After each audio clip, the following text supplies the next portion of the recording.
Ei, gente, boa noite, bem-vindos todos, bem-vinda, Luciana, que bom que você veio para cá hoje. Satisfação, queria registrar, né, a presença da Luciana Requião representando o MINC, bem-vinda. Vamos aguardar aqui mais uns minutos até a sala terminar de se formar. Não sei se alguém da Móbiles já entrou também, acho que ainda não. Só mais uns minutos, gente, para o pessoal terminar de se acomodar. Ei, Heloísa, que bom, você vai ficar aqui comigo. Bem-vinda. Obrigada, querida. Precisar de qualquer ajuda, se quiser que eu te Sim, ajude. vamos juntas. Sim, vamos juntas. A gente vai fazendo a mediação juntas. A Lê deve entrar também em algum momento, né? Só estou aguardando aqui ver se o pessoal da Móbiles chega. Uhum. Tem alguém da Gente, Móbiles aí já? só curiosidade, as salas são gravadas separadamente? Sim, Que são. máximo, que Isso, a máximo. gente grava tudo, Alexandre. Tem também Super uma bacana. relatoria, que é essa equipe da Móbiles que eu estou aguardando chegar. Eles vão fazendo também a transcrição e uma relatoria com o registro Tá, do que a gente vai debater. Vai ser tudo registrado, sim. tá. Não, a curiosidade tem mais a ver com a questão tecnológica do que com a questão. Sim, a coisa paga, parece que a gente pode tudo. Nossa, gente, é o Paulo, máximo, já botou né? para gravar? Já está gravando, tá. Já botei para gravar. Eu não sei, talvez, Heloísa, enquanto eu vou situando o pessoal no contexto, você vê se alguém da Móbiles vai entrar aqui para começar a fazer a Posso, relatoria? posso Posso te sair, pedir essa ajuda? claro, deixa Cutuca aí o pessoal no WhatsApp, eu aí eu sair da sala simultânea. vou começando aqui os trabalhos. Então, primeiro, vou me apresentar, eu sou Paula Ziviani, para deixar registrado, né? Sou uma rápida descrição minha, sou uma mulher branca, dos olhos claros, cabelos cacheados na altura do ombro, na cor ruiva. Estou sentada no meu ambiente de trabalho em casa, no meu escritório, eu trabalho de casa. Então, atrás de mim tem uma janela, uns livros aqui na estante, na lateral, e também uma planta. É, Queria dar boas-vindas a todos. Como eu tinha dito, sou Paula Ziviani, eu sou formada em filosofia, tenho uma formação mais acadêmica, mestrado e doutorado, e desenvolvi aí minha trajetória profissional como pesquisadora, especialmente em políticas de avaliação de políticas de cultura, né? Eu trabalho com avaliação de políticas públicas de cultura, trabalho também na área social, direitos humanos. Atualmente, eu estou como pesquisadora bolsista do IPEA, Instituto de Pesquisas Econômicas Aplicadas, que é um dos parceiros no projeto, né, entrou como convidado para ajudar a desenvolver essa pesquisa, e hoje estou aqui para mediar a proposta desse grupo de trabalho, que seria relações e condições de trabalho, vínculos profissionais, né? A nossa ideia aqui a início é separar o trabalho em dois momentos principais, como o Thiago tinha explicado. A ideia é ouvir vocês, né? A gente quer primeiro conversar sobre as situações de trabalho, as relações de trabalho, quais são as condições de trabalho, né? Como que é viver da cultura, como que essas relações se dão, quais são os vínculos, formalização, quais são as dificuldades no acesso aos direitos trabalhistas, né, relações com férias, descanso, intervalo, que a gente possa conversar sobre o mundo do trabalho, especialmente na área do circo, né, essa proposta de hoje, e numa segunda etapa que a gente possa falar algumas propostas de solução para esses problemas que vão ser levantados aqui ao longo da nossa conversa. A ideia seria que a gente guardasse, sei lá, uns 3 minutos para que cada um tenha essa fala inicial sobre os desafios e aí a gente faça uma segunda rodada com as propostas de solução. Às vezes não funciona tão bem, a gente já nos desafios vamos propondo soluções na fala, né? Vamos ver como é que a gente se encaminha aqui, mas a princípio vamos manter 3 minutos iniciais e a gente faz uma segunda rodada e várias outras rodadas se é, houver espaço e tempo para isso. Não sei se, Luciana, você gostaria de falar algo assim de início, como representante do MINC.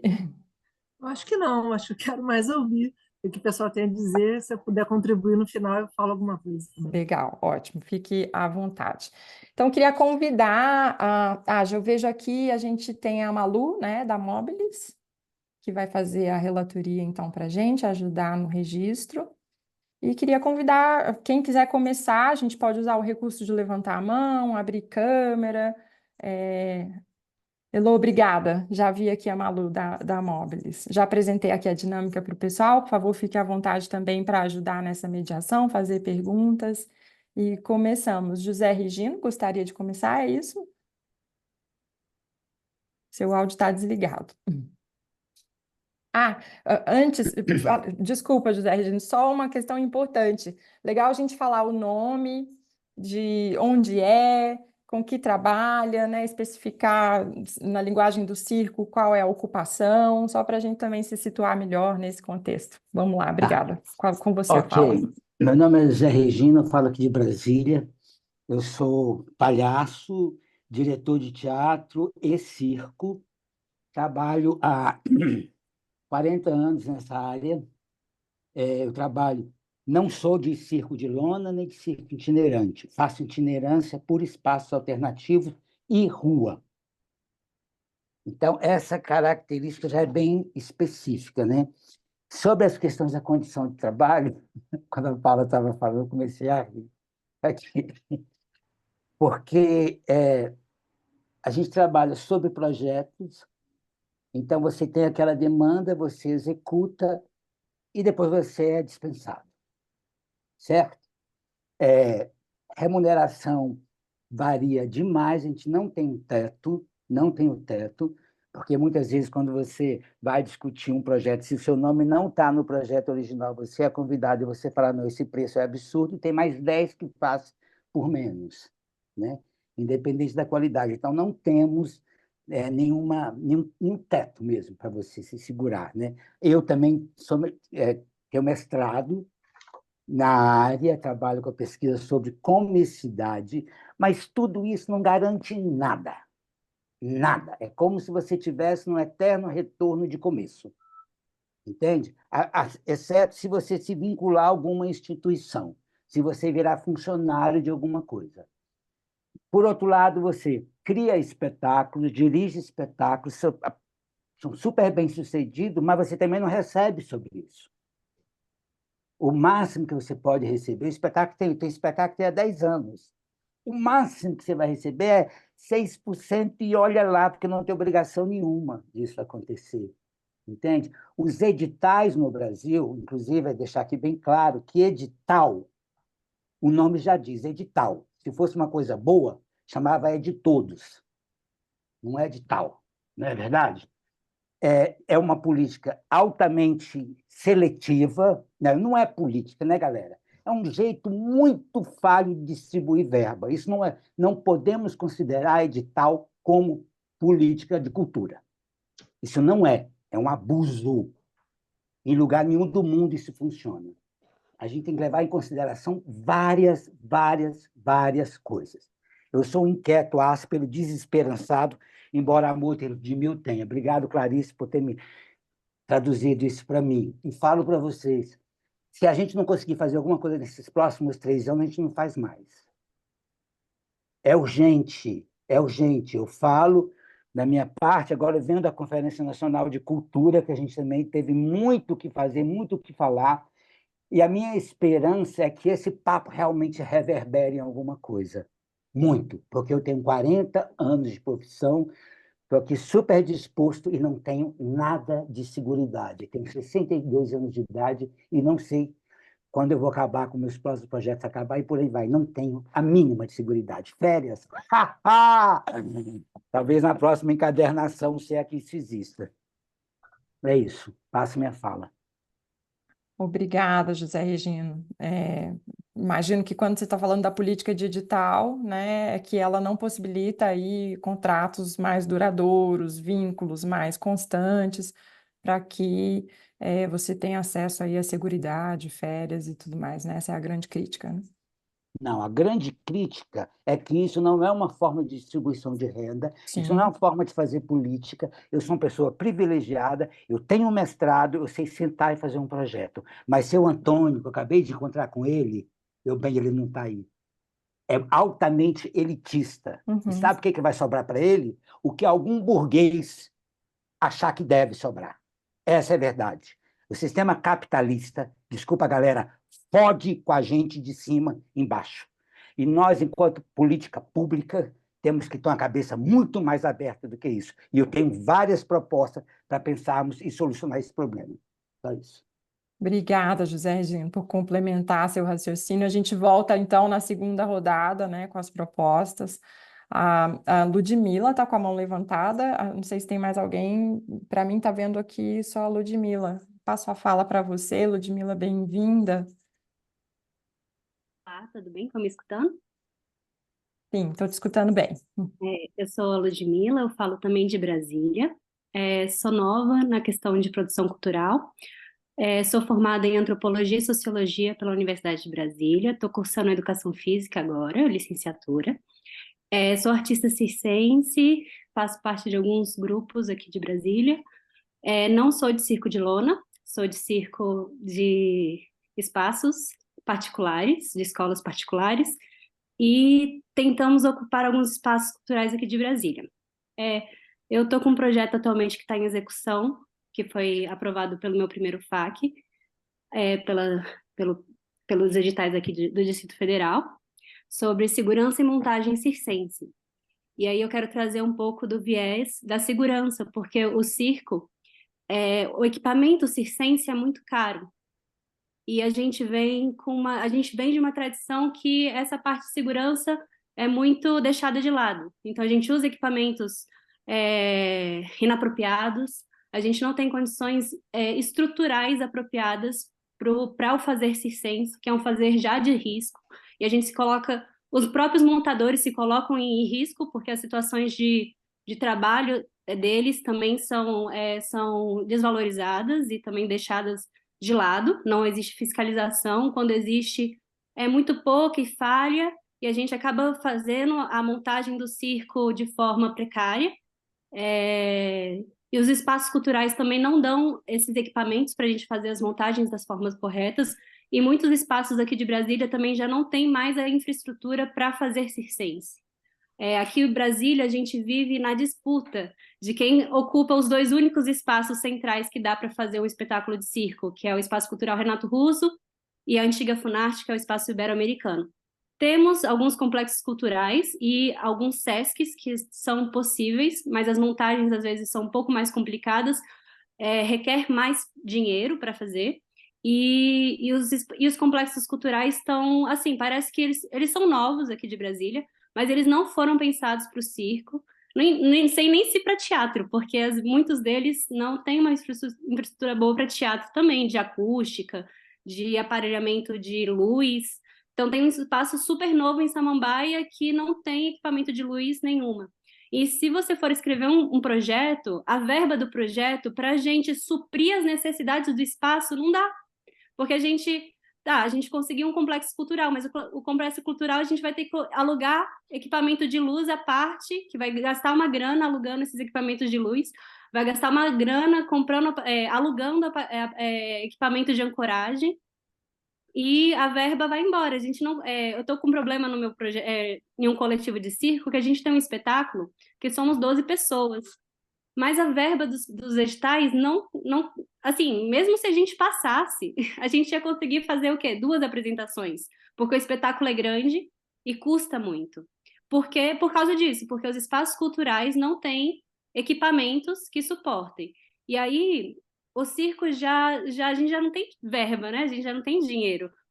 A gente fica passando perrengues, e aí a questão trabalhista, a gente não tem férias, a gente não tem seguro social, a gente não tem nada, né? Se a gente é MEI e você é por sua conta, e a gente sabe que o mercado dá salários muito baixos, né? Então a gente vai fazer uma apresentação no final de semana, ganha R$200 em uma festa.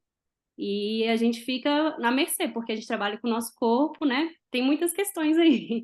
Eu posso continuar falando muito, assim, um monte, principalmente na parte de segurança, mas o que eu tento fazer hoje é fomentar essa parte de segurança, conscienciar os artistas, porque tem muita gente nova hoje dando aula em árvore de aéreos, tecido em árvore, Meu Deus. sem colchão de segurança. Aqui em Brasília temos essa situação, e em vários outros lugares também temos essa situação.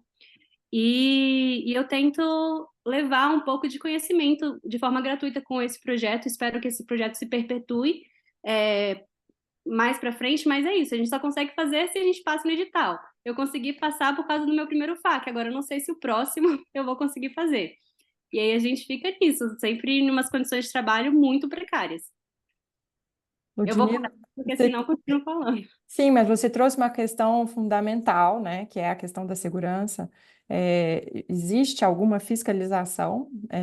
Porque eu sei que assim o circo tem várias exigências de NRs, as normas regulamentadoras, fazem parte, né, do DRT, é exigido como comprovação, mas a gente sabe que sem fiscalização de nada adianta, né? Você consegue ver se existe alguma fiscalização nesse sentido da parte da segurança? Ok. Em Brasília é muito pouco mesmo. Os SESC estão pedindo, as pessoas que vão montar os NRs, né? Uhum. Mas, enfim, cada um consegue NR35 pagando, né? A gente sabe que isso é muito burlado aqui em Brasília. E mesmo assim, mesmo se fiscalizasse, não ia dar certo, porque aí as pessoas que fazem vão deixar de fazer porque elas não têm essa certificação. Que nem um curso de rigger Ok. artístico.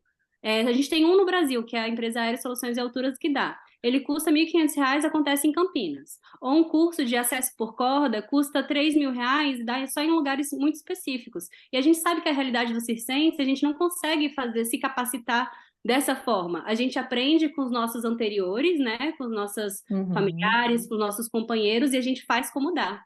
Porque a gente não acaba, né, assim, a gente está nesse impasse, a gente tem que levar conhecimento, a gente tem que formar as pessoas, a gente tem que conseguir, que nem eu fiz o meu primeiro curso de rigger, os de NR35 eu fiz autônomo, assim, paguei por fora, mas o meu primeiro curso de rigger artístico com aéreos, eu consegui pelo Conexão FAC, que é aqui de Uhum. Brasília, eu solicitei a verba do curso e da viagem, e aí eu consegui fazer pelo Conexão FAC. Mas nem todo mundo quer gastar o seu conexão para fazer um curso de segurança. Ele prefere fazer Uhum. formação fora do Brasil. Sim. E aí, assim, bom, é isso, assim, né? São caros os cursos, Os né? Então, a gente cursos. tem que se capacitar também nessas áreas. E além dos cursos serem caros, os equipamentos de segurança são muito caros. Hoje, Uhum. dias eu visitei o Espaço Cultural de Planaltina, e eu estava conversando com o gestor de lá, e ele falou assim que eles acabaram de comprar um equipamento de segurança para o espaço, porque tinha muito técnico que ia lá e não tinha cadeirinha, não tinha nada assim, né? Aí eles Uhum. compraram para o espaço. Ele pelo menos vai falar quando o técnico chegar: olha, a gente tem um equipamento de segurança, você quer usar?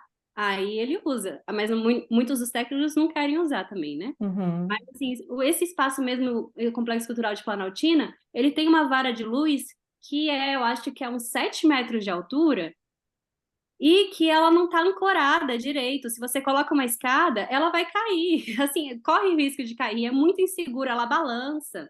Ela não pode ser usada como linha de vida. Se uma pessoa certa, ela não pode ser usada como clicar, porque se a pessoa cai e ela apoia nessa vara, com certeza a vara vai cair. Então, assim, o Uhum. complexo cultural é assim. E Sim. muitos técnicos fazem, porque assim, se eu não vou, eu vou fazer. A vara de luz está lá, como que vai fazer? Esse gestor até falou qual que é a solução que a gente pode tentar melhorar nessa situação. Aí eu fui com o rigger, né, que era justamente para um estágio supervisionado. Esse meu projeto, que é sobre segurança e montagem circense, trouxe o curso de rigger para Brasília, e a gente vai ter um período de estágio. Então, a gente tem 2 riggers muito bons aqui em Brasília, esses estágios vão acontecer em alguns espaços culturais. E aí a gente foi fazer a visita técnica. E aí o rigger que estava com a gente falou: olha, eu não subo nessa vara. Eu não Uhum. subo nessa vara. Os técnicos de luz que fazem, porque eles são doidos. Mas aí ele deu algumas soluções, o que poderia ser feito para tentar melhorar a situação de segurança daquela vara de luz, para poder ser utilizada. porque senão ela não é utilizada, né? E a mesma coisa, o Complexo Cultural de Samambaia tem uma vara de luz que é muito alta e é muito difícil acesso. Só acesso por corda, nem, não tem andaime, não tem... Escada é muito perigoso, não tem carrinho de elevação automática, né? Isso daí é um privilégio de poucos, né? Isso só tem em São Paulo e Rio. Aqui em Brasília eu nunca vi alguém no circo usar. Bom, pelas Uhum. produções que eu acompanho. Mas, Ótimo. Obrigada, Ludmila, por dividir. Esse é um ponto importante que a gente tinha aqui no roteiro para abordar também. Espero a gente poder voltar e conversar um pouco mais. Vou passar a fala para o... Acho que foi o Alexandre que levantou primeiro, né? Tem a Rita levantada também. Alexandre, com você, por favor. Bem-vindo. Ritinha, fala você primeiro, Ritinha. Ok, Eu Rita. falo depois. Manda ver, manda ver. Preciso falar primeiro, porque eu acho que eu vou falar outra coisa. Não tem a ver com o que ela estava falando. Ah, tá bom. Eu achei que você ia emendar, porque você levantou a mão Não. no meio da fala, dava assim, acho que ela quer juntar. Sobre segurança, né? Tá. Então, tá Então vamos bom. lá, Alexandre. Não, só entre as descrições, tem uma coisa aqui no fundo do meu fundo aqui, que é uma partitura musical que para mim significa muito, que é uma música do Chico Buarque, e no meio dessa letra ele fala: todos juntos somos fortes, não há nada para temer, né? É do Saltimbancos. E, enfim, é só. E aí eu só tenho certeza que ao final dessa fala eu vou estar muito frustrado porque eu vou ter deixado de falar um monte de coisa que eu gostaria, mas tudo bem, vou falar o que eu consegui. Um pouco para me juntar ao Zé Regino, quando ele fala da questão dos editais, isso passa pelo investimento do dinheiro público. Como deve ser investido o dinheiro público na área do circo? E aí eu descobri uma coisa há uns bons anos atrás, ali no começo dos anos 90, quando eu comecei a ir para a rua, que para mim é um divisor de águas na minha carreira artística, que passa por antes de fazer teatro de rua e depois de fazer teatro de rua, de entender uma coisa que a gente, teoricamente, eu vou falar e todo mundo entende, mas viver isso na prática é uma coisa muito contundente, que é entender qual é a importância do público, né? Quem é importante nessa história inteira, né? Quem tem mais importância, né? Que um belo espetáculo muito bem realizado, sem ninguém na plateia, é só um ensaio. Por outro lado, uma plateia cheia de pessoas, sem nada acontecendo no palco, e já existe uma expectativa, então o espetáculo já começou, né? Só como imagem. Mas aí, quando eu penso nisso, é justamente só sem... eu sei que as soluções são lá na frente, mas é como pensar a possibilidade... Eu sei, Paulo, então, mas é assim, pela fala do Zé, porque é muito importante o que ele falou ali, como pensar formas de uma parcela significativa ou alguma parcela do dinheiro que é investido na cultura, no estabelecimento de culturas públicas, seja destinada a fomento, facilitação e formação de público, sobretudo. Porque a hora que eu tiver um público formado, que eu tiver pessoas interessadas, que eu tiver pessoas orientadas a ir ao teatro, a ir ao circo, talvez eu precise de menos dinheiro, menos dinheiro que não tem como atender todo mundo, como o Zé falou, não vai chegar na mão de todo mundo, não vai chegar na mão de um monte de gente que mereceria chegar, mas talvez essas pessoas pudessem, simplesmente com o seu fazer teatral, receber o dinheiro deste público que está indo ao teatro, né? Como a gente reverte um pouco esse quadro que está completamente perversa, né? Toda a estrutura do uso do dinheiro público, como o dinheiro público é investido, como ele chega na gente e como ele chega no público.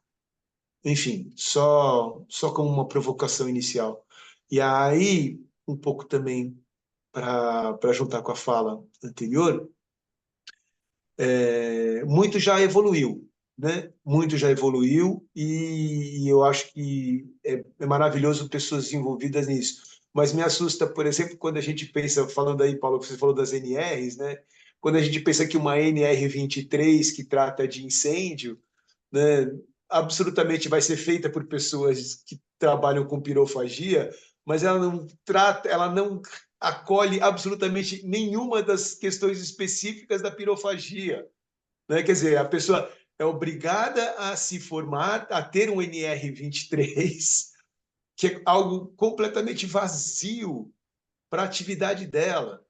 Então, de novo, eu volto para a minha fala do início lá, como é que a gente vai trabalhar, como é que é possível trabalhar as questões que são específicas e tornar as questões específicas universais, né? É um trabalho hercúleo e com certeza fadado ao fracasso, mas merece ser feito e que sigamos em frente nele, assim. Só essas duas questões aí, só queria apontá-las. Obrigada, Alexandre. Sim, você pode já colocar propostas de soluções na fala, não precisamos ser rigorosos, né? Eu estava falando que era para você já mandar. Bem, Tá, eu não tenho solução, mas eu anotei nem tenho a solução, formação mas de público, né? Seria uma, é, né? Sim. Posso? A gente pode voltar. Elô, sim, eu vi para a que gente você. parar de ser refém de dinheiro público, né? Para que o Sim, dinheiro venha do público que paga o meu ingresso, sim, super né? captei sua fala, sim. É isso. Elô, você quer entrar nessa questão? Vai. Eu queria, porque era exatamente uma coisa que ele acabou de falar, eu tinha anotado como uma pergunta para fazer, porque na reunião passada, no encontro do teatro e dança, teve uma pessoa que é da acrobacia falando exatamente desse problema, então eu ia fazer essa pergunta. Essa questão de que as NRs não são feitas para as artes, elas são feitas para coisas mais técnicas, né? Técnicas puras, então elas não suprem a norma de segurança de fato, elas não funcionam como uma real norma de segurança. E é isso, sobre isso que eu ia perguntar, se isso acontece com todas as NRs que deveriam levar segurança aos profissionais que trabalham com coisas de risco. Posso tentar responder? Sim, sim. É porque as NRs, Desculpa, Paulo, eu sei basicamente. você que disse se ele pode responder. Ah, perdão. Claro, Elô, claro, sim, Tá pode sim, bom. Marcelo. A gente É porque fecha esse assunto quer dizer, não fecha, né? Dá continuidade, e aí eu passo a fala para Rita. Sim, vai, Marcelo, por favor. muito rápido, assim, as NRs foram feitas por um conselho de engenheiros, né? E muito voltado para a construção civil. Existe uma possibilidade da gente, enquanto classe, entrar em contato com esses conselhos de engenharia, solicitando para que eles possam pensar NRs específicas para a nossa área. Porque assim, o trabalho em altura na construção civil é diferente do teatro, que é diferente do circo. Do circo se aproxima muito do teatro e vice-versa, né? Mas não, assim, essas NRs elas são específicas para basicamente assim, construção civil e indústria, muito, muito isso. Mas existe a possibilidade. A gente precisa se organizar, ir até eles e fazer uma solicitação para que eles pensem isso. E depois vem todo um trâmite legal de aprovação dessas NRs. Marcelo, já coloquei isso aqui, então, como uma proposta de solução, né? Obrigada pela sua contribuição. Rita, eu acho que a Rita estava na frente da Poema, né? Com você, Rita, bem-vinda. Obrigada. Oi, o meu nome é Rita. Eu sou produtora, eu sou de São Paulo. Sou produtora de circo há 18 anos. Já trabalhei com a Lê, uma honra, logo que eu comecei. Muito bom te ver, Alê. Eu vou trazer inquietações, tá? Sobre o assunto geral, que é relações de trabalho. Só antes disso, o Alê falou sobre o público, e eu estava com o Robson Moll, da Bahia, mês passado, e a gente estava falando sobre quem são os beneficiários finais, né? Porque as políticas públicas, elas são pensadas para o beneficiário final. Então, as políticas de educação, elas são pensadas para os estudantes e não para os professores. Na saúde, elas são pensadas para os pacientes e não para os médicos. E por que que a gente também não inverte essa nossa lógica? Porque eu vejo a gente muito nessa lógica da política pública para o trabalhador da cultura. Mas não, a política pública da cultura, ela tem que ser para o público. Eu fiquei muito tempo conversando com isso sobre o Robson, eu só queria complementar ali a fala do Alê nesse lugar que é um questionamento que eu acho que a gente tem que colocar sempre na mente quando a gente for, inclusive, fazer nossos projetos, né? Pensar nossas ações artísticas, enfim. Agora, eu volto. Sobre as relações de trabalho, eu não sei se tem alguém aqui entre nós que é de circo de lona, porque eu acredito que num panorama geral do circo no Brasil, a gente tem dois tipos de relações. Se a gente pensa em relações de trabalho formal, quiçá a gente fala dos circos de lona, que sim, é uma empresa grande, média, enfim, que tem funcionários, né, que teria que registrar os seus artistas como funcionários. Eu acho que essa é uma realidade de contratos de profissionais real. Agora, quando a gente fala, que aí é nesse setor que eu estou envolvida, que é o circo que é feito fora da lona, e claro, ele pode ser feito na lona, mas ele não depende da lona, e não é uma empresa como um circo tradicional de lona, que a gente faz em teatro, a gente faz em praça, a gente faz em Sesc, a gente faz em espaços culturais de prefeitura. Eu acho que nesse pensamento do circo, dos grupos, dos artistas, a gente não tem uma relação de trabalho formal, uma relação de trabalho que é por CLT, que seja guiada pelo Ministério do Trabalho, digamos assim. A gente não tem como chegar nisso. Tipo, não tem como um grupo, mesmo que ele tenha um CNPJ, contratar os seus 2 artistas, 3 artistas, né? Todos em CLT ou todo mundo quando são sócios, os com quem eu trabalho, a gente tenta fazer pagar como chama? Esqueci, fugiu. Pagar um prolabore. E aí eu acho que a gente tem que se entender como pequenos empresários. E a gente tem que assumir, assim, isso eu entendi há alguns anos comigo mesma, de assumir como, assim, eu sou uma empresária, eu tenho que lidar com a minha vida como uma empresária. Então, eu vou por conta pagar o meu Prolabore, meu INSS, e daí eu vou buscar os meus direitos trabalhistas, digamos assim, que é eu comigo mesma, a gente é autônomo. A gente tem relações de trabalho de prestadores de serviço. Somos todos prestadores de serviços um para o outro, né? Se eu vou produzir um espetáculo e eu vou chamar o Alê para dirigir, ele vai me prestar um serviço. Por mais que eu contrate ele como pessoa física e pague ele com um RPA e recolha os direitos trabalhistas nesse sentido de profissional autônomo, são relações de prestação de serviço e não relações formais de trabalho continuado, né, trabalho fixo. Eu acho que são entendimentos para a gente ver por onde dá para ir, né? E aí a gente acaba, tipo assim, por exemplo, uma discussão que o pessoal tem tido também é sobre o MEI, porque o MEI, ele tem, você pode ser humorista com o MEI, mas você não pode ser artista circense, porque são profissões regulamentadas. Tem todo esse embate, mas, cara, a gente acaba usando o código do MEI que tem, entende? Porque você não vai fazer um CLT para a pessoa fazer uma apresentação, 2 apresentações. Pode falar, Lê, pode me interromper, tá? Por mim, tudo bem. Desculpa, Ritinha, é mais grave, né? Eu sou uma empresa, eu sou um empresário. E aí, quando eu emito a nota, na verdade, eu emito a nota como empresário, mas eu vou trabalhar como artista. Então, eu, como empresário, deveria contratar a mim mesmo como artista para prestar aquele serviço. A gente está. Não tem muito fuga, né? É só, desculpa te interromper, é só para juntar, dialoga com isso que você acabou de falar. Perdão, continua, querida. Perdão mesmo. Não, mas é exatamente isso, porque a gente, às vezes eu sinto que a gente fica entrando num lugar muito idealista e que na prática, gente, não é isso que acontece. Não é isso que acontece, assim.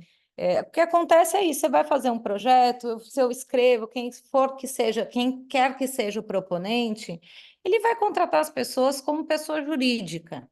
Ele vai contratar empresas que seja, mas que são, Uhum. é o Ale artista que vai trabalhar, E, né? O Ale pessoa física.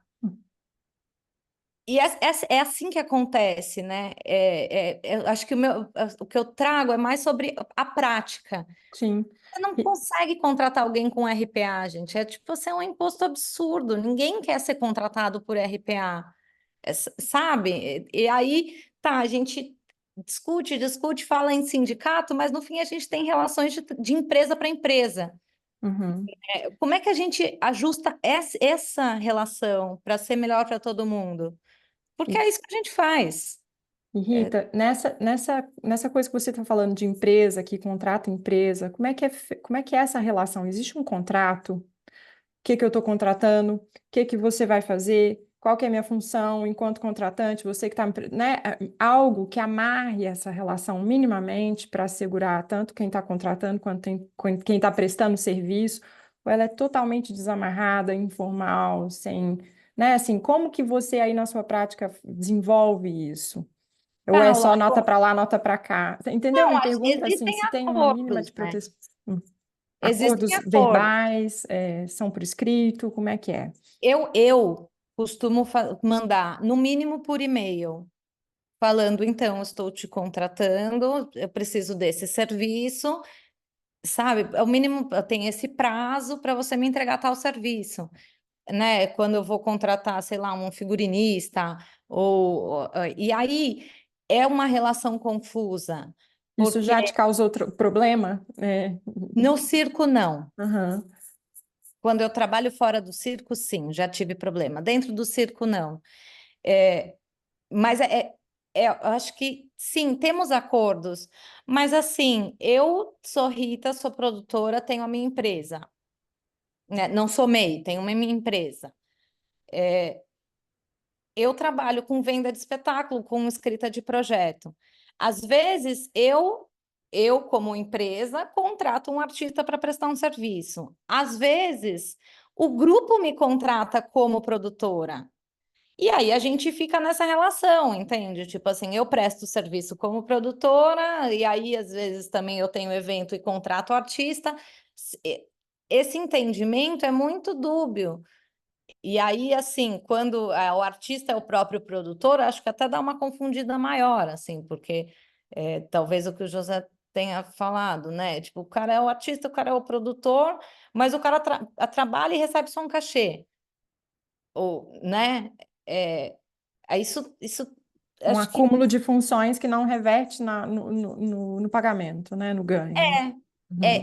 isso é uma coisa que eu acho errada, porque se você tem várias funções, se você faz todas essas funções, você tem que receber por todas elas. Sejam receber com nota, enfim, se você é ME, você vai ver com seu contador qual é a melhor forma de fazer isso, se você recebe como lucro, como é que faz? Agora, eu estou trazendo coisas da prática, Uhum. né? Bem da prática, zero do idealismo, porque seria incrível se fosse uma grande produtora que contratasse todo mundo e pagasse todo mundo como CLT e com férias, mas não é, gente, não é assim. Na real, quando eu me entendi, ok, sou PJ, eu junto meu dinheiro o ano inteiro, todo mês, eu junto para tirar férias, Uhum. né? Porque como uma empresa paga seus funcionários, juntando dinheiro todo mês ali para conseguir pagar as férias dos funcionários. Ok, sou uma empresa, então eu vou fazer isso, porque eu quero tirar férias, não quero trabalhar para sempre, né? É, Uhum. e aí, aqui pode parecer não sei, muito capitalista demais, talvez. É o ideal, não é? Mas a gente tem que se entender assim. Uhum. É assim que é nesse sistema que a gente está. Enquanto a gente não muda ele, a gente tem que viver nele, né? Enfim, eu acho Rita, que obrigada. queria Obrigada dizer. pela sua contribuição. É isso mesmo que a gente queria saber, né? Da prática, né? Como que a gente É, se organiza aí para lidar é, com essas porque assim, relações. as relações, tipo, o SESC contrata um espetáculo, o SESC vai pagar uma empresa. O SESC não vai pagar Uhum. cada artista, cada técnico, o ART, o técnico de segurança, o seguro de vida, o engenheiro. Não vai pagar. Ele vai te pagar o valor fechado, ele vai pagar para uma empresa. Uhum. E aí Falando do você mercado faz o SESC de São contrato. Paulo, tá? Uhum. Sim. Dentro desse valor que o Sesc te paga na empresa, a empresa tem que pagar o engenheiro, tem que pagar o técnico, tem que pagar todas as pessoas que trabalharam. Uhum. E essas pessoas vão dar nota, entendeu? É isso que acontece. Cada pessoa que trabalhou vai dar nota. Porque não tem Uhum. como pagar todo mundo por RPA. Sim. Essa é a realidade. E aí a gente cai no lance do MEI de novo, que não, A o gente MEI não. arruma uns puxados para pagar menos imposto, né? Não, e a gente, tipo assim, o MEI não tem as Para códigos cultura. para as coisas que a gente faz. Sim. E aí, porque são profissões regulamentadas. Mas são profissões regulamentadas, mas ninguém contrata CLT. E aí Uhum. fica assim, né? Não, por que são regulamentadas se não tem contrato CLT? Eu como produtora, eu não conheço, eu conheço, sei lá, só o Sesc que contrata CLT, produtor. E Uhum. chama de outro nome, né? Porque se pagar como produtor, muda. Então, por que é uma profissão regulamentada? Até hoje eu não entendo por que se regulamentou essa profissão. Uhum.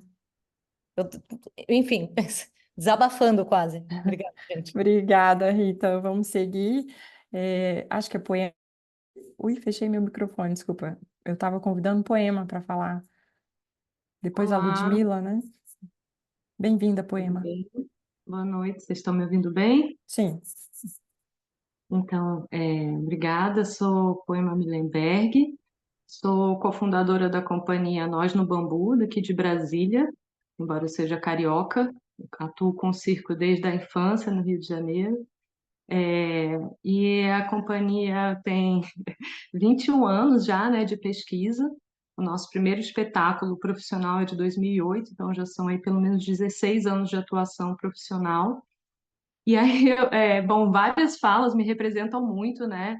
Como a do Zé Regino, assim, e aí vou só pegar esse gancho para complementar, que é muito cansativo, essa gincana de editais, assim, é muito difícil de conciliar todas as funções de estar executando um projeto e ao mesmo tempo estar cumprindo um prazo de um outro edital, e aí as coisas, às vezes, a gente não consegue manter todos os pratinhos, né, girando ao mesmo tempo.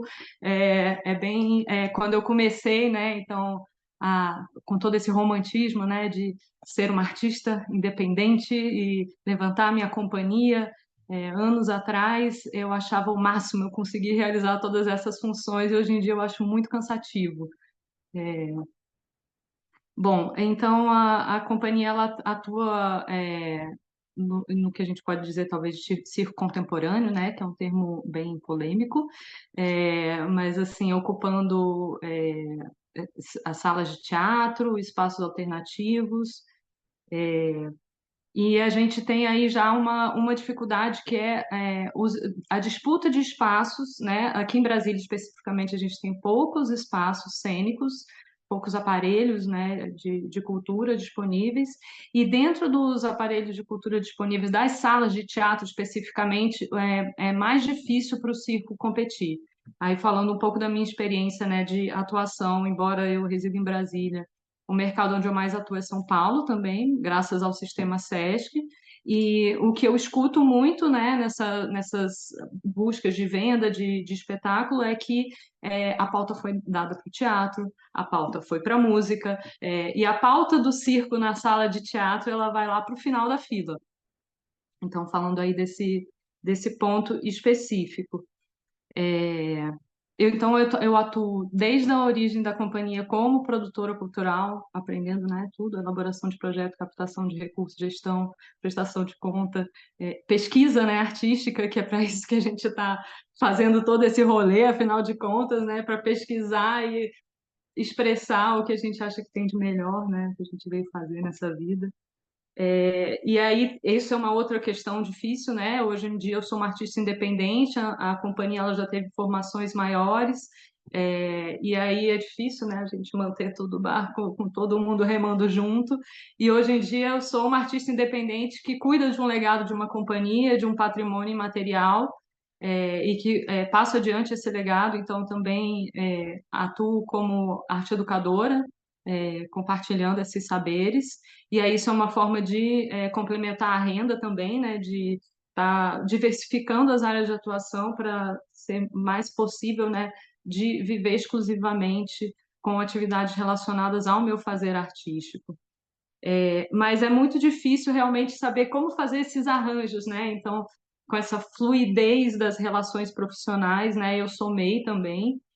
Originalmente, na companhia, a gente utilizava uma organização não governamental que encerrou as atividades. Eu fiquei como MEI, não me sinto segura para dar o passo adiante, porque são outras responsabilidades, outro rolê muito maior, né? De manutenção administrativa, financeira. E aí, às vezes, eu busco parceiros que têm uma produtora para apresentar um determinado projeto, mas aí, em algum edital, se eu coloco essa produtora como proponente, eu não tenho espaço para dizer quem sou eu enquanto companhia, enquanto artista, e aí eu perco a competitividade, porque se eu coloco lá o currículo da Ale Capone, minha parceira, que tem uma produtora X, a produtora dela nunca trabalhou comigo, que tem a ver ela apresentar o meu projeto? Né? Não tem essa abertura, muitas vezes, dentro dos editais, né? Que realmente é um meio muito escasso de competição, da gente colocar essas informações e vender melhor o peixe. Então, assim, estou nessa busca de tentar entender quais são os melhores arranjos de parcerias profissionais para tornar os fazeres mais sustentáveis e também dividir mais as tarefas. Porque, embora eu tenha aprendido a fazer muitas coisas, eu não tenho desejo de continuar fazendo todas elas. Eu quero encontrar parcerias que sejam capazes e que eu admire e que eu possa confiar, né? De entregar o leme também de certas coisas. Aí falando um pouco sobre essa questão de segurança, de ART, né? Quando a gente trabalha com alguns contratantes, eu trabalho com aéreos também, né? Então exigem ART para se eximir de responsabilidades. Aí, no meu caso, falando assim de uma forma mais ampla, existe aí um conflito entre as necessidades de segurança, de regulamentação e a inovação, que é inerente ao circo, muitas vezes, né? A gente, no caso da minha companhia, mas de outros artistas também, a gente cria novos suportes, novas estruturas, novas formas, novos aparelhos, novos instrumentos acrobáticos para a interação com o corpo humano, a gente se coloca em risco e a gente não tem necessariamente um estudo acadêmico, um ensaio físico, mecânico para saber se aquilo é de fato ultra seguro, mas a gente vai testando com o empirismo mesmo, que é mesmo a nossa disposição na maioria das vezes, e procurando ter as coisas mais seguras, mas é difícil, né? A gente, então, no meu caso das ARTs, normalmente é uma relação de confiança, é uma pessoa que pode emitir a ART com quem eu troco uma ideia e eu mostro lá, olha, não vai quebrar, confia em mim. Você topa colocar o seu na reta por esse valor aqui? Então, tá. E assim vai, Trabalha porque com senão a gente bambu, não né, fecha o negócio. Poema? Oi? Você trabalha com bambu, né? É uma nova Isso, tecnologia. sim. E tem toda uma área, né, de atuação dentro do circo de pessoas que criam aparelhos, né? Então, embora o meu fazer com bambu seja bem específico, existem outros colegas que também estão nessa área da inovação, né?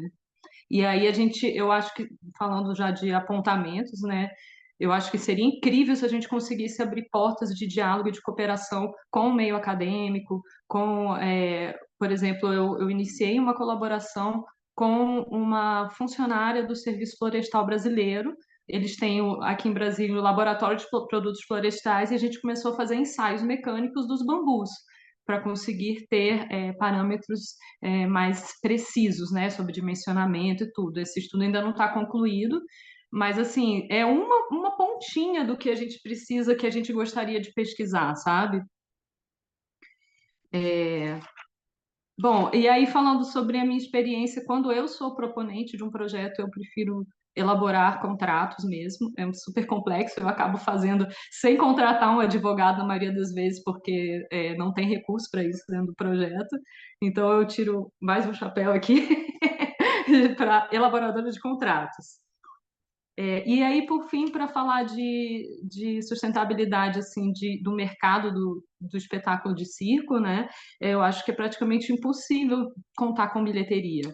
atualmente, né? Assim, porque se você for pagar uma pauta, mesmo se você tiver uma isenção de pauta num aparelho de cultura, para garantir o cachê do técnico iluminador, do técnico de som, de um artista solo que seja, já fica meio arriscado.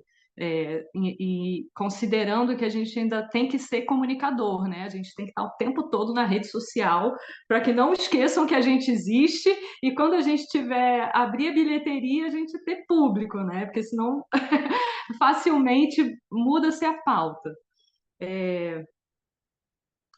E aí, também falando sobre economia, assim, né, das produções, na minha experiência, quando a gente começou na companhia, nós tínhamos espetáculos de grande formato.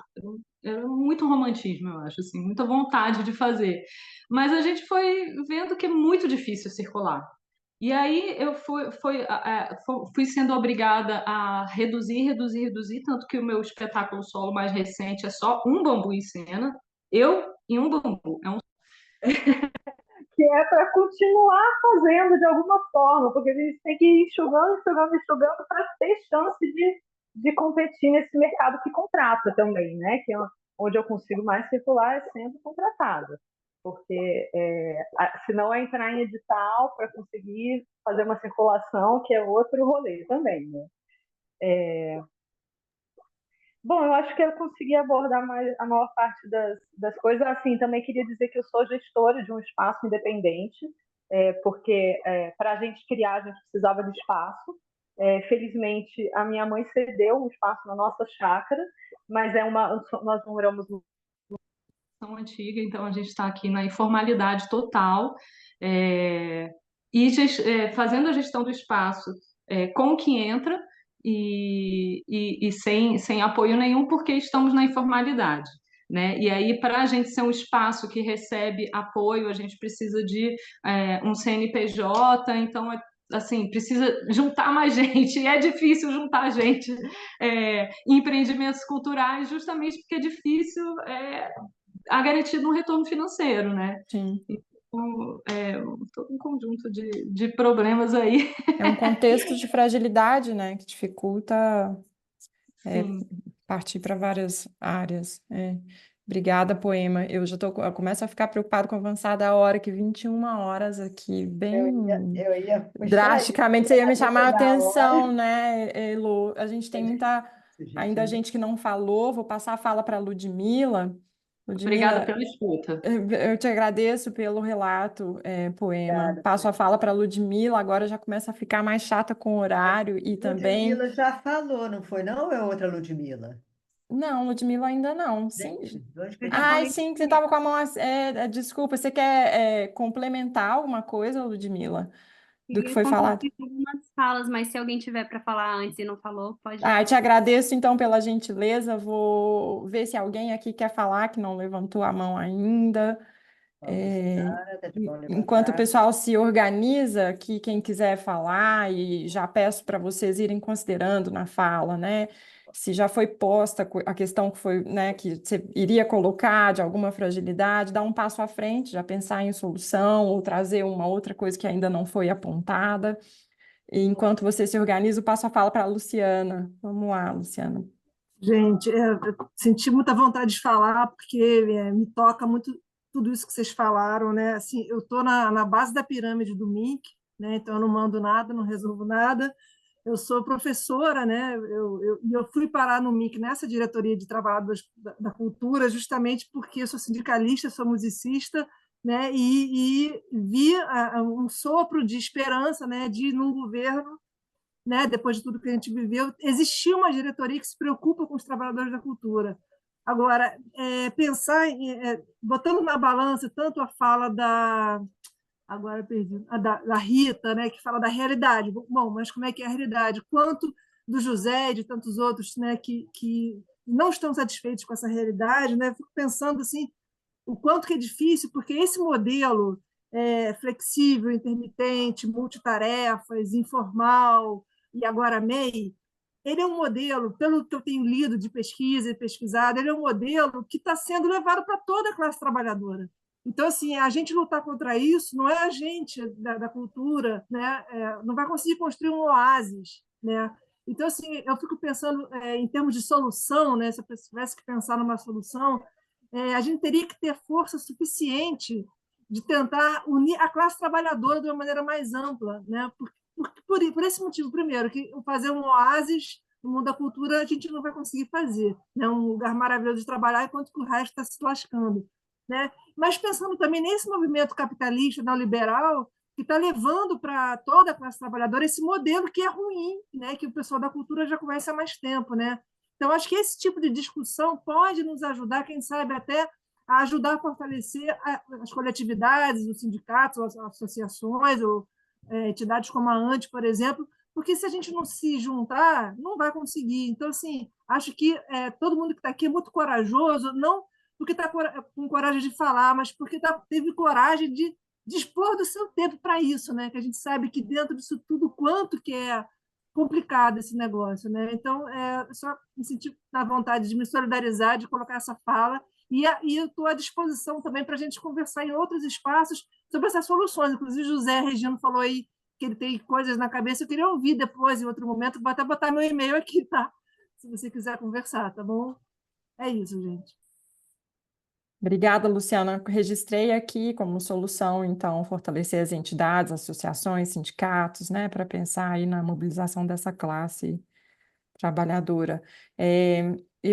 A Kainan tinha escrito aqui no chat, né, que é do Rio de Janeiro, de Belford Roxo, do Setorial do Circo, é empresária e artista circense, desculpa, da companhia Riuani Show, área de circo, falei certo? Não sei se você quer falar, se você pode abrir o áudio para trazer uma contribuição, ou se outra pessoa que ainda não falou que, né, que quer se inscrever para falar.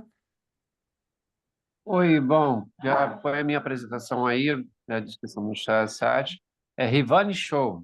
Eu sou de uma família tradicional de circos, da 8ª geração de circense, e tudo que foi falado aqui, o que eu cheguei aqui, acontece sempre um ápice de uma certa exploração, já constante isso. Isso é uma mudança, mesmo que tenha a proteção como trabalhadores, e medidas de segurança que não cabe, muitas companhias negligencia. Até nós, como que era a área de circo, também tem essa dificuldade enorme. Em questão da teoria para a prática, como já foi falado, não acontece. Já vi números de companhias que eu conheço, conhecidos aqui de circo itinerante, não paga e não ajuda nem sequer a pessoa que está fazendo a montagem e desmontagem da sua própria companhia em lona e não tem medida nenhuma de segurança, tanto para o artista, tanto que dá assistência. Isso ocorre muito, e fica aquele valor contratual e essas multifunções ocorrem muito. E na hora de entregar, é o famoso vale. Ele recebeu o vale, aí aqui eu já vejo uma Valéria.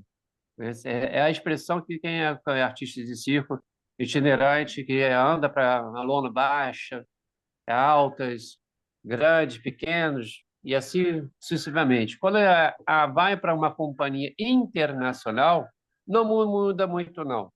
A única coisa que tem conceito é a contratuação.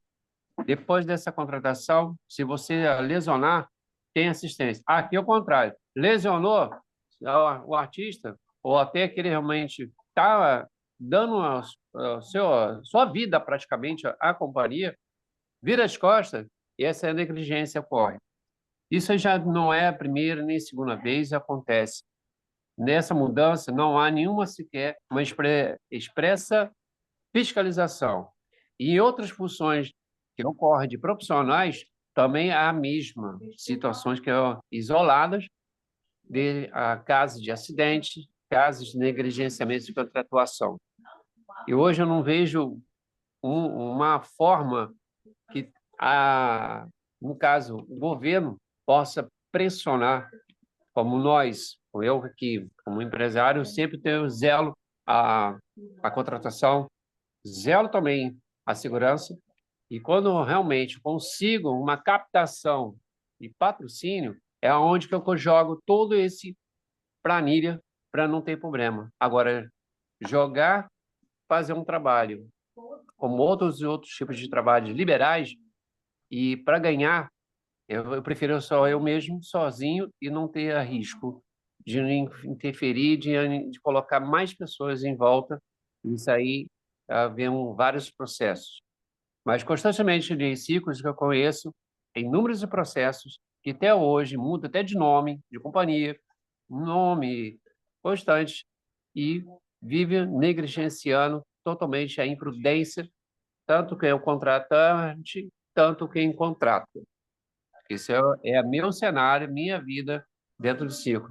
Eu desejo que tenha um regulamento mais forte. Lamento que não tem nem sequer o regulamento, porque a minha família sempre levou ao circo com leões, bichos, até que tiraram também. Lá fora tem regulamento.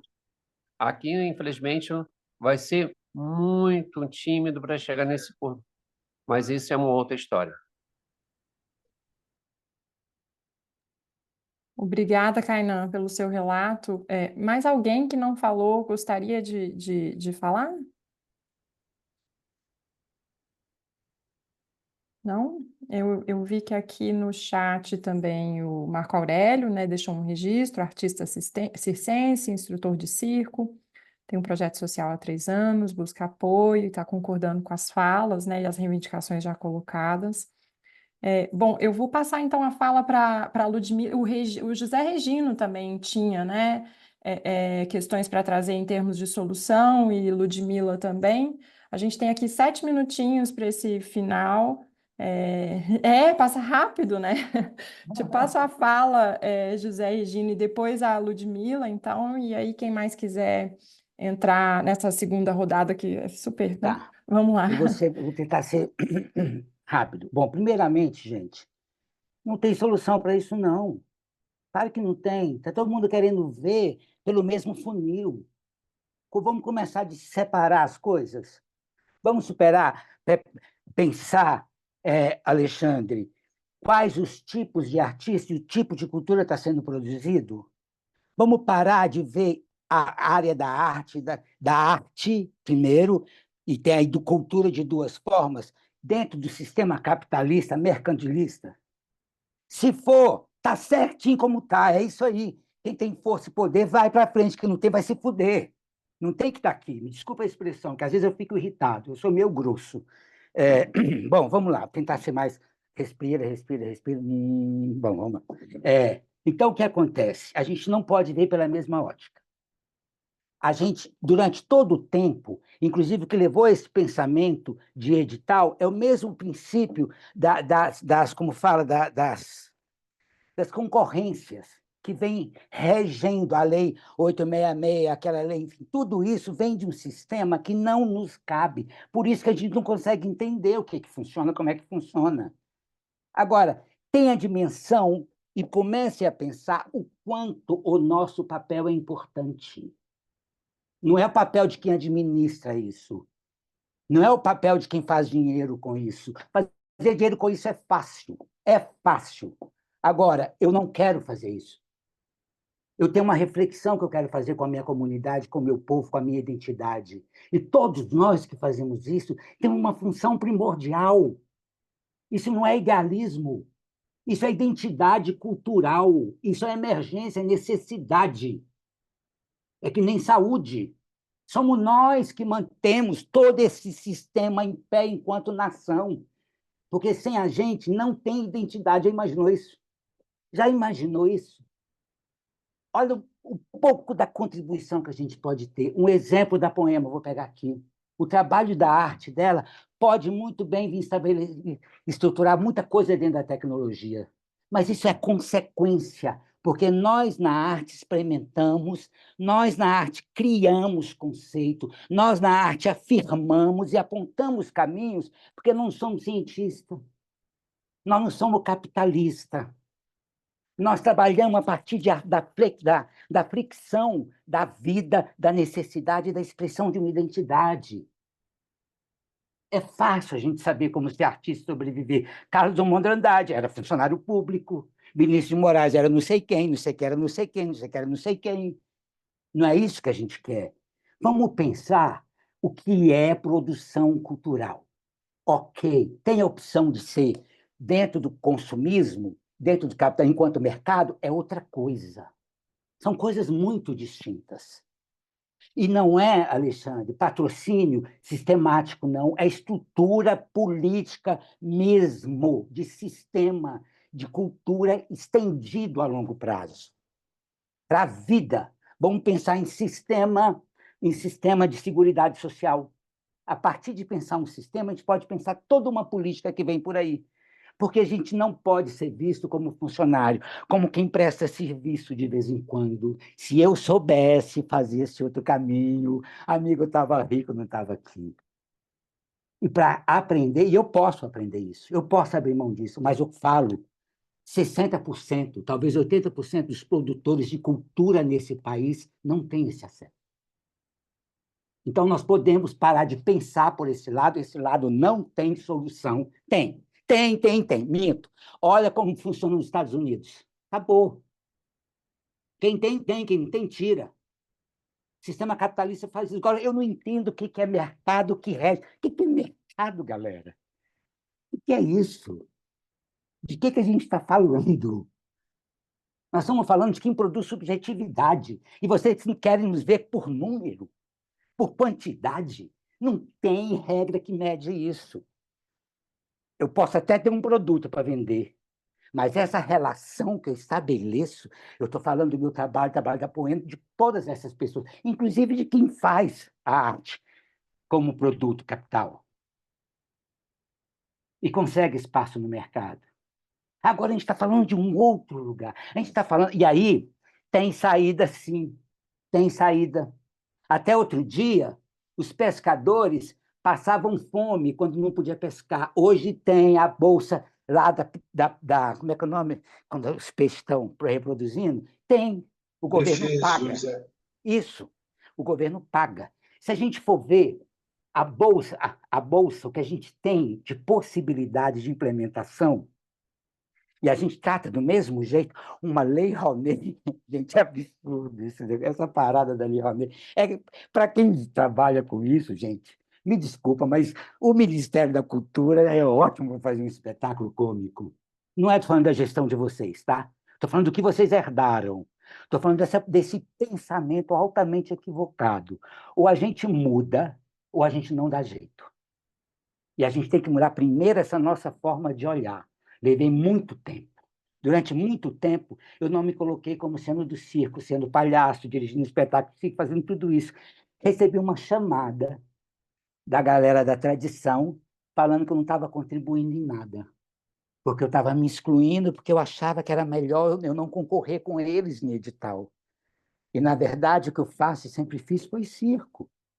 Porque eu sou palhaço. Está vendo como eu também estou descobrindo coisas? A gente tem coisa demais, mas vamos parar, vamos quebrar com essa visão, vamos pensar a partir de um plano de seguridade social, vamos pensar quem tem que garantir vida longa e eterna para quem produz arte nesse país. E a gente não tem que sair daqui nem mudar de profissão. Eu não quero virar, eu nunca quis virar professor universitário. Eu vou morrer palhaço.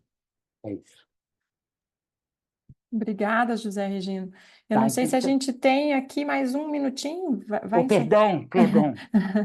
A Ludmila queria falar também. Vamos aproveitar aqui enquanto não Paula, fomos só uma questão de ordem. abduzidos. Sim, Só uma questão de ordem. A gente não deveria ter saído com propostas, a gente só produziu falas, né? Sim, na verdade eu fui pescando aqui as soluções, o que vocês foram falando na fala, essa solução agora, né, do Tá. Regino, de pensar um sistema de seguridade, Tá, passar, né? então eu abri aqui rapidamente, vou só, Sim, vamos lá. então eu vou ser muito breve, juntar com a questão eu vou insistir, o dinheiro público deve ser investido na facilitação do público. Eu acho que a Rita foi mais precisa do que eu na fala dela, quando ela fez as analogias com as outras áreas em que a política pública é para quem está lá na ponta, né? E a política pública de cultura não é feita para quem está na ponta, né, para